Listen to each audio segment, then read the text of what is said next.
In front of me is OPPO A52, and let me show you how to hide or show caller ID on the following device. So first of all, you have to open the phone dialer. Now tap on the more icon, which is 3 dots one in right upper corner, and then go to the settings.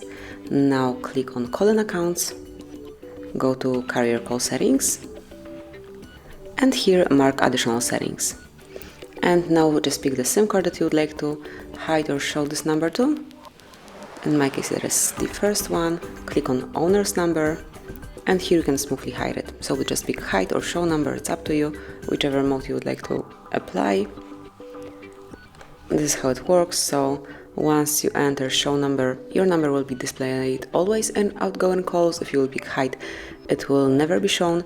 And if you will pick network default, then it will be using the carrier's default setting. And this is it. That would be all. Thank you for watching. Please subscribe our channel and leave the thumbs up.